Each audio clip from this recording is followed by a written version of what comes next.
November 19, 1942, Liverpool. In a sealed room beneath blackout curtains, one woman in a naval uniform stands over a linoleum floor painted to resemble the Atlantic Ocean. No waves, no wind, only chalk lines, cigarette smoke, and silence. Every decision she makes here will decide whether real ships survive outside this room. Across from her stands a senior admiral, playing the enemy submarine. He believes this is a formality. She knows it is a reckoning. Her name is Janet Okell. Within minutes, the submarine is gone, then gone again, and again. How did a woman with no ship learn to destroy the enemy without ever going to sea? 2. The most compelling detail is almost equal to 200, 300 words. What happens in that sealed room is not luck, and it is not theater. It is repetition, precision, proof. The Admiral takes the role of the U-boat again, altering his approach, changing speed, shifting angles, convinced the outcome will finally differ. It does not. Each time, the same pattern closes around him, the same search logic, the same silent compression of space, the same result. The submarine is found. The submarine is destroyed. This matters because it happens more than once. 5 runs, 5 defeats. Not against an inexperienced officer, but against the man responsible for defending Britain's Atlantic lifeline. In a war where survival depends on learning faster than the enemy, repetition is everything. One success can be dismissed as coincidence. 5 becomes doctrine. The floor beneath their feet is only linoleum, but the consequences extend far beyond the room. Every line drawn in chalk represents a real convoy. Every corrected mistake stands in for sailors who will not die later. What is being tested here is not courage under fire, but clarity under pressure. The ability to think like the enemy, anticipate his instincts, and close the trap before panic sets in. By the end of a session, the Admiral no longer treats the exercise as a demonstration. He treats it as instruction. The lesson is simple and brutal. The Atlantic War will not be won by bigger ships alone, but by better thinking. And the person who has just proven that truth does so without a rank to command men, without a ship to sail, and without ever leaving land. Janet Okell was not born into strategy rooms or naval tradition. She entered adulthood as Europe collapsed into total war, at a moment when Britain's survival depended less on heroics than on logistics. By 1941, German U-boats were strangling the Atlantic. Food, fuel, and munitions crossed the ocean under constant threat. Tonnage losses were not abstractions. They translated into ration cuts, factory stoppages, and the quiet arithmetic of hunger. The sea became a ledger where mistakes were paid for in lives. Britain responded by improvising. Ships were built faster, convoys reorganized, air cover extended. But the deeper problem remained intellectual. Escorts chased contacts that vanished. Submarines struck at night, submerged into darkness and confusion. Doctrine lagged behind reality. The enemy adapted faster than the manuals. Into this gap came the Western Approaches Tactical Unit, formed in early 1942 in Liverpool, close to the nerve center of Atlantic Command. Its purpose was deceptively simple. Understand how U-boats actually fought, then teach escort commanders how to counter them. No lectures, no abstractions, only simulated battles replayed again and again until patterns emerged. The unit drew heavily from the Women's Royal Naval Service. Wrens were available disciplined, and crucially, unburdened by the habits of traditional command. They were trained to think, not to perform, to argue with rank using logic, to lose simulated ships repeatedly until the reasons became unmistakable. Janet Okell was among the youngest. Barely out of her teens, she entered a world where the cost of error was understood with terrifying clarity. Each exercise represented real men already dead, or not yet dead. The work demanded emotional restraint. No cheering when a submarine was caught. No relief when a convoy survived. Only analysis, revision, and repetition. What set Okell apart was not authority, which she did not possess, but control. She absorbed enemy behavior with unnerving calm. Where others reacted, she anticipated. Where others chased, she waited. She learned that submarines did not think in straight lines, and that the ocean favored patience over aggression. Her decisions were quiet, almost minimal, but they closed space efficiently, leaving no escape that mattered. The setting amplified the pressure. Blackout curtains sealed the room. News of sinkings arrived daily. Time was not theoretical. Every week of delay meant more losses at sea. The urgency sharpened thinking, stripped away ego, and rewarded those who could see beyond accepted wisdom. By the time senior officers began to pass through the unit, Okell was no longer a trainee. She was a tactician, not in title, but in effect. Her understanding of search patterns, convoy noise, and enemy psychology had hardened into method. She did not argue loudly. She demonstrated outcomes. Again and again. This was the origin of her influence. Not a single dramatic moment, but the slow accumulation of certainty. In a war decided by margins, she learned how to make inevitability feel routine. And when commanders arrived skeptical, she met them not with explanation, but with results. The first obstacle was not the enemy. It was disbelief. The Western approach's tactical unit challenged everything the Navy had relied on for decades, and that alone invited resistance. Officers arrived carrying habits shaped by rank, by tradition, by years at sea. They were accustomed to command, not contradiction. Inside the sealed room, those instincts worked against them. For Janet Okell, the imbalance was stark. She was young. She was a woman. She held no authority beyond the clarity of her thinking. Each session placed her in quiet opposition to men whose decisions governed thousands of lives. The room demanded a reversal of hierarchy. The rank on a sleeve meant less than the logic on the floor. This inversion unsettled visitors long before it educated them. There was also the weight of consequence. Unlike field commanders, the women of WWII could not discharge fear through action. They absorbed it. Every simulation replayed real disasters from the Atlantic. Ships torpedoed at night, escorts misled by noise, convoys scattering into vulnerability. When a tactic failed on the linoleum, it echoed failures that had already killed men whose names were now lists on notice boards. The pressure did not come in moments of adrenaline, but in sustained awareness. The tactical problem itself was unforgiving. German U-boats exploited confusion. They attacked under cover of darkness, surfaced among convoys, then vanished into ambiguity. Traditional doctrine urged escorts to spread out, to chase every contact. This created gaps. It diluted force. It rewarded the submarine's patience. To change this required commanders to accept something deeply uncomfortable. That restraint could be deadlier than pursuit. Okell learned quickly that proposing new ideas was not enough. She had to let commanders fail inside the game. Only repeated defeat loosened certainty. Only patterns, emerging without commentary, forced reconsideration. It was a slow, methodical erosion of confidence in old assumptions. Emotionally, the cost accumulated. Success did not bring relief. Each correct decision simply raised the standard for the next one. The margin for error narrowed. There was no room for exhaustion, no allowance for hesitation. The enemy adapted constantly, and any tactic that worked today risked becoming obsolete tomorrow. Thinking had to stay ahead of fear. Outside the unit, the war pressed inward. Losses in early 1942 were catastrophic. Convoys vanished faster than they could be replaced. Britain's supply lines strained under arithmetic that left no room for sentiment. Every improvement had to matter. Every hour spent arguing doctrine was an hour lost at sea. Inside the room, the conflict sharpened into a quieter form. Okell and her colleagues faced the burden of persuasion without authority. They could not order adoption. They could only demonstrate inevitability. This required discipline bordering on emotional suppression. No triumph when an admiral was defeated. No satisfaction when resistance cracked. Only the continuation of work.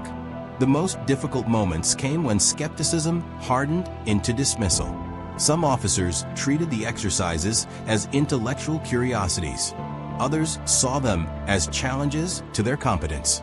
A few resented being instructed by women whose battlefield existed only in paint and chalk. Each reaction threatened to stall progress. What overcame resistance was not rhetoric. It was time. Each visit added data. Each loss inside the game mirrored losses outside it.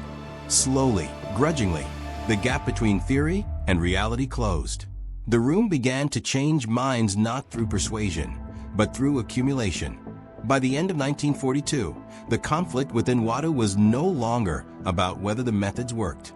It was about whether the Navy could afford to ignore them. For Okell, the struggle remained invisible. Her victories left no wreckage, no medals, no headlines. Only patterns that refused to be disproved. And in a war measured by survival, that was enough. The work inside Western Approach's tactical unit followed a rhythm that stripped war down to its essentials. No speeches, no summaries, only movement, reaction, and consequence. The linoleum floor became a map where distance mattered more than drama. Each exercise began with the same premise. Assume the enemy is intelligent, patient, and learning. Anything less was fantasy. Janet Okell approached these sessions with a discipline that bordered on severity. She did not chase the submarine. She constrained it. Her method relied on subtraction rather than force, removing options until only one remained. Escorts were not scattered to cover everything. They were concentrated to deny escape. Noise, once treated as interference, was reframed as signal. Convoys were not liabilities to be protected at all costs, but instruments that shaped the enemy's decisions. What emerged was a pattern of thinking rather than a single maneuver. The objective was not immediate contact, but inevitability. By anticipating where a U-boat needed to be next, Okell collapsed time. The submarine could still move, but every movement reduced its future choices. In the game, this compression felt subtle. In reality, it meant detection before attack and survival before loss. Central to this approach was what would later be formalized as beta search. The idea ran counter to instinct. Instead of multiple escorts sweeping wide arcs, one ship accelerated directly toward the most probable contact point, using the convoy's own noise to mask its movement. Speed replaced coverage. Certainty replaced panic. The tactic punished hesitation and rewarded commitment. Inside the room, Okell enforced this logic relentlessly. When commanders hesitated, the submarine slipped through. When they overreacted, gaps opened. Only when they accepted the discomfort of doing less did the outcome change. Each failure was replayed, dissected, and run again until the lesson could no longer be avoided. The effectiveness of this method lay in its teachability. It could be learned quickly, remembered under pressure, and executed without perfect information. That mattered. The Atlantic did not reward elegance. It rewarded decisions that held under exhaustion, fear, and darkness. As confidence in the exercises grew, so did their reach. Officers arriving skeptical began to leave altered. They stopped asking whether the tactics were correct and started asking how to implement them faster. The unit expanded its schedule. Sessions ran continuously. The feedback loop tightened as reports from sea confirmed what the floor had predicted. Throughout this expansion, Okell remained a constant. She adjusted variables, refined assumptions, and removed anything that depended on luck. Her authority came from consistency. She did not claim the tactic would always work. She showed that it worked more often than anything else available. By mid-war, the games were no longer experiments. They were preparation. What happened on the linoleum floor now shaped decisions made in darkness hundreds of miles away. The distance between thought and action narrowed. And with each iteration, the margin of survival widened. What turned these methods from insight into impact was scale. The Western Approach's tactical unit was not designed to produce a single brilliant solution, but to manufacture understanding at speed. Officers rotated through the room in a constant stream. Escort commanders, staff planners, analysts, each bringing fresh assumptions and leaving with fewer illusions. The games became a common language, a way to argue tactics without ego. Janet Okell played a central role in this translation. She adjusted scenarios to reflect the Atlantic as it actually behaved, not as it was imagined to behave. When intelligence reports suggested new enemy patterns, the floor changed. When convoys altered composition, the variables shifted. Nothing remained static. This responsiveness mattered because the enemy never paused. Each German adaptation demanded an answer, and answers had to be ready before losses mounted. The sessions grew more severe. Night actions replaced daylight clarity. Communications failed mid-game. Escorts were removed without warning to simulate damage or mechanical failure.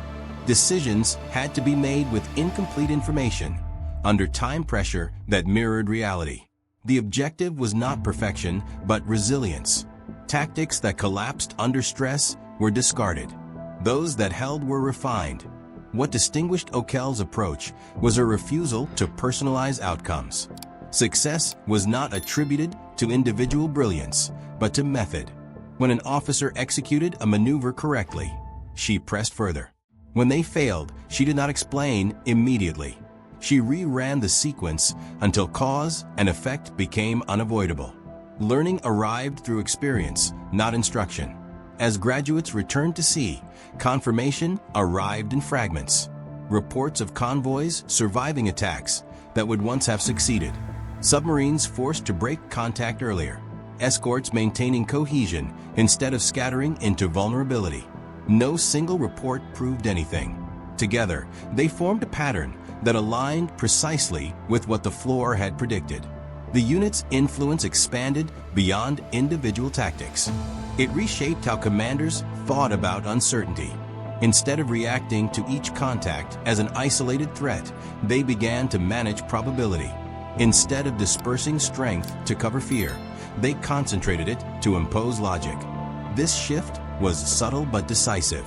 It transformed the Atlantic from a series of ambushes into a contest of anticipation. For Okell, the work remained uncelebrated. She did not brief Parliament. She did not command ships. Her contribution existed in the narrowing gap between detection and destruction, in the hours of safety earned by convoys that never knew her name. The absence of recognition was not an oversight. It was built into the system. Tactical success left no monument.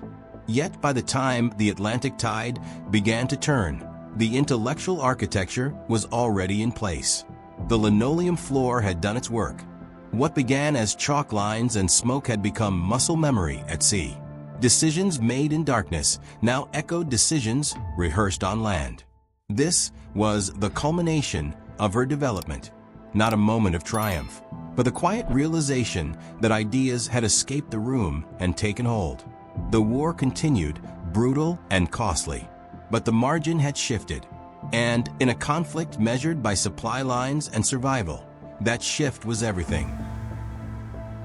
By late 1942, the work inside Western Approach's tactical unit had reached a decisive test. The room had proven its logic repeatedly, but logic alone does not change wars. Authority does, and authority in the Atlantic rested with the men who commanded fleets. When Admiral Max Horton entered the operations room, the atmosphere shifted. He was not a symbolic visitor. He was the officer responsible for Britain's Western Approaches, a former submariner who understood the enemy from the inside. If anyone could expose weakness in the method, it would be him. If anyone could dismiss the games as clever illusions, it would be a man of his experience. The exercise began without ceremony. Horton assumed the role of the U-boat commander. He chose routes, speeds, and tactics informed by years beneath the surface. Opposing him was an escort group guided by Okell's logic. There were no explanations offered, no instructions softened for rank. The game moved forward. The first engagement ended quickly. The submarine was detected, compressed, and eliminated. Horton adjusted. He altered timing, shifted approach angles, exploited ambiguity. The second run followed. The result did not change. The third run followed the same pattern. Then the fourth. Then the fifth. Each repetition stripped away excuses. Chance could not explain consistency. nor could error on the enemy's part. The outcomes were converging, not diverging. The method closed space predictably, regardless of variation. What Horton confronted was not a trick, but inevitability. The tension in the room was quiet and absolute. Chalk lines tightened, time compressed. Every movement reduced future options. Horton recognized the sensation immediately, not from games, but from combat. The moment when a submarine realizes the sea has become a cage. The moment before escape ceases to exist. When the exercise ended, there was no declaration of victory, no acknowledgement of defeat. The significance lay in what followed. Horton did not argue. He did not request clarification. He accepted the lesson, and in doing so, he transferred authority from tradition to evidence. That acceptance marked the pivot. What had been tested became taught. What had been demonstrated became doctrine. The tactics refined on the linoleum floor were no longer provisional. They entered training programs, briefing materials, and operational planning. The distance between rehearsal and execution disappeared. For the Atlantic War, this shift mattered more than any single sinking. It meant escorts no longer reacted blindly. It meant commanders trusted concentration over dispersion, patience over panic. It meant submarines encountered resistance that anticipated them rather than chased them. For Okell, the climax passed without ceremony. Her role concluded not with recognition, but with absorption. The ideas moved on without her name attached. This was the price of intellectual warfare. Success erased its authorship, yet the outcome was unmistakable. Losses at sea did not end overnight, but patterns changed. Survival rates improved. The balance between hunter and hunted narrowed. The Atlantic ceased to be an uncontested killing ground. The climax of her contribution did not occur at sea, nor under fire. It occurred in silence, when authority conceded to evidence. When the war's most dangerous enemy was not overpowered by force, but cornered by understanding. And once that understanding took hold, the Atlantic could no longer behave as it once had. The consequences of what happened in that room unfolded quietly, measured not by headlines, but by tonnage curves and survival rates. Convoys began to behave differently. Escorts held together instead of fragmenting. Contact reports were treated as probabilities to be managed, not alarms to be chased. Submarines found fewer gaps, fewer moments of confusion to exploit. The Atlantic did not suddenly become safe, but it became less blind. This shift mattered because the war at sea was a war of margins. A single convoy saved meant factories fed, airfields supplied, cities heated. The impact of improved tactics multiplied outward. Invisible but cumulative. Officers trained through the Western Approach's tactical unit carried those lessons into night watches and storm conditions, long after the chalk had been wiped from the floor. Yet the outcomes created a paradox for those who made them possible. Success left no physical trace. There were no wrecks to point to, no battle honors to list. When a convoy arrived intact, it appeared unremarkable. When a submarine disengaged early, it left no evidence of what had been prevented. The better the system worked, the harder it became to see who had built it. For Janet Okell, this invisibility defined the aftermath. She did not command ships in victory parades. She did not receive public commendations tied to specific actions. Her contribution dissolved into procedure, embedded so deeply in practice that it no longer appeared novel. This was not neglect so much as design. Tactical innovation, once absorbed, erases its origin. As the war progressed and eventually ended, the narrative of the Atlantic favored hardware and command. New ships, new aircraft, decisive leadership. The intellectual labor that connected those elements faded into the background. Women who had shaped outcomes through analysis returned to anonymity, their work classified, understated, or simply forgotten. The consequences extended beyond recognition. The emotional residue remained. Years spent calculating survival without participating in its celebration left a quiet imprint. There was no clear moment when the work ended, no final exercise that closed the ledger. The war simply moved on, carrying its methods forward without acknowledgement. In historical terms, the result was an imbalance. The Atlantic was remembered as a triumph of production and power. Less remembered was the transformation of thinking that made those advantages effective. The absence of that story narrowed understanding, turning a complex victory into a simplified one. What endured, however, was effect. The war's outcome bore the mark of decisions rehearsed far from the sea. Even if the names were lost, the logic persisted. And in that persistence lay the true consequence of Okell's work, a change in how war was fought, without a change in who history chose to remember. Janet Okell left no battlefield behind her. There is no wreck marked with her name, no photograph of her standing beside a captured enemy. What remains is harder to see and easier to overlook, a way of thinking that altered outcomes without announcing itself. Her legacy lies in the quiet truth that modern warfare is often decided far from the front line, not by those who pull triggers, but by those who ask the right questions early enough.